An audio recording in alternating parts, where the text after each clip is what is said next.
अगर कभी लगे कि जिंदगी बहुत तनाव भरी चल रही है तो एक बार महासु महाराज के दरबार आकर देखें। यहाँ पहुंचकर आपका तनाव पल भर में दूर हो जाएगा। तो चलिए आज के ब्लॉग में मैं आप लोगों को अपने आराध्य देवता महासु महाराज की नगरी हनोल में ले चलता हूँ। तो उत्तराखंड की राजधानी देहरादून से लगभग 180 किलोमीटर दूर तौंस नदी के किनारे बसा हनोल गाँव प्रसिद्ध है महासु महाराज के बने मंदिर के लिए। और भारतीय पुरातत्व सर्वेक्षण विभाग के अनुसार ये मंदिर 9वीं और 10वीं शताब्दी का बताया जाता है। और यहाँ पर आपको भीम के कंचे भी देखने को मिलते हैं। तो इससे ज्यादा जानकारी आपको ब्लॉग में आगे मिलेगी। तो बिना किसी देरी के आज के इस ब्लॉग को शुरू करते हैं।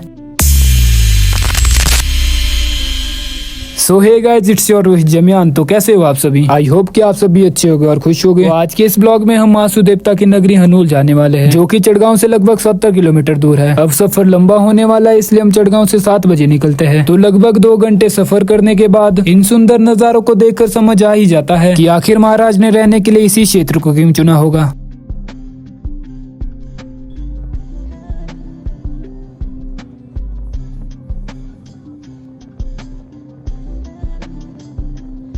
तो मंदिर जाने की इतनी खुशी थी कि उसे हम इस तरह व्यक्त करते हैं।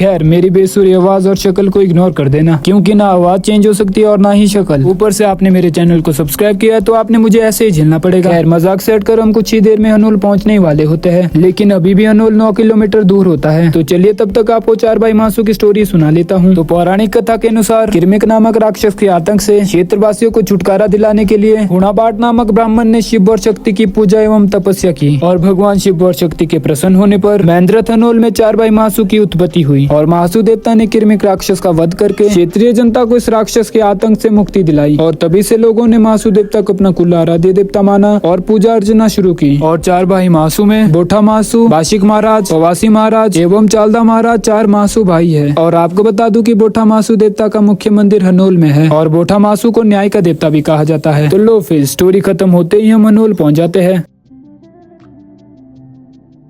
और अभी जो मैंने आपको स्टोरी सुनाई वो मैंने शॉर्ट में यहाँ से पढ़कर सुनाई थी, लेकिन जो स्टोरी मुझे पता है वो बहुत लंबी है, जिस स्टोरी को मैं पूरा किसी और ब्लॉग में सुनाऊंगा। अभी आपको फिलहाल न्याय के देवता बोठा महासु के मंदिर ले चलता हूँ।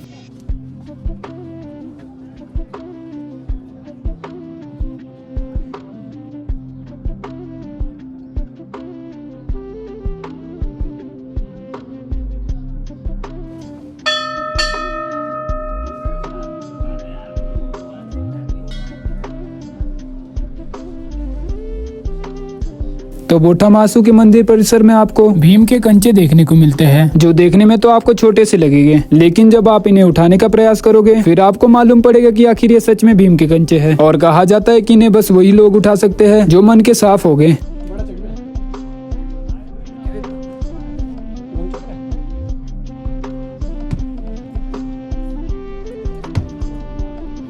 तो महाराज के दर्शन करने के बाद हम मंदिर परिसर में थोड़ा और घूम लेते हैं।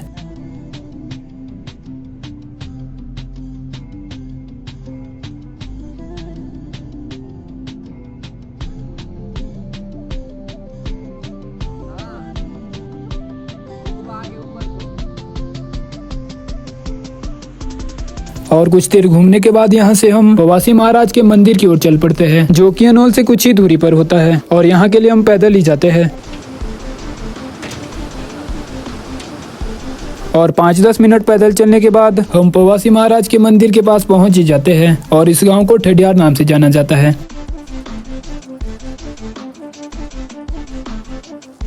तो ये रहा महाशिव पवासी महाराज का मंदिर। तो महासु देवता को भगवान शिव का रूप कहा जाता है, जिस वजह से मंदिर के परिसर में भगवान शिव और माता पार्वती के साथ साथ मूषक पर विराजमान गणेश और नंदी की मूर्ति बनाई गई है, जो इस मंदिर की खूबसूरती को 4 चांद लगा देती है। तो इन मूर्तियों के पास ही एक छोटा सा मंदिर भी होता है, जो कि कैलाश महाराज का होता है। तो ठडियार में भी कुछ देर रुकने के बाद हम यहाँ से अपनी अगली लोकेशन की ओर चल पड़ते हैं। और हमारी अगली लोकेशन होती है महेंद्रथ की। और यहाँ पर बाशिक महाराज का मंदिर होता है। और यहाँ पहुँच पता चलता है की आज बाशिक महाराज की पालकी मंदिर के अंदर ही विराजमान है और यहाँ पर हमें बाशिक महाराज के दर्शन भी हो जाते हैं। लेकिन इस मंदिर को देखते हुए हमने एक बात नोटिस की, जो ये थी कि मंदिर के पीछे एक पेड़ उगा हुआ था, जो देखने में तो नॉर्मल लग रहा था, लेकिन जब हमने इसे गौर से देखा तो पता चला कि इस पेड़ में तना तो एक ही है, लेकिन ऊपर पत्तों की वैरायटी 5 तरह की थी। मतलब कि तने से ऊपर 5 अलग अलग तरह के पेड़ उगे हुए थे। तो इस ब्लॉग में मैं फिलहाल इतना ही एक्सप्लोर कर पाया। तो आई होप कि आप सभी को ये पसंद आया होगा। तो चलिए फिर इस ब्लॉग का एंड करते हैं यहीं पर। तो अगर आपको ब्लॉग पसंद आए तो लाइक करें, कमेंट करें और दोस्तों के साथ शेयर करें, और चैनल पर नए हो तो चैनल को सब्सक्राइब करके जरूर जाएं। और अब आपको मिलता हुआ अगले ब्लॉग में, तब तक के लिए बाय।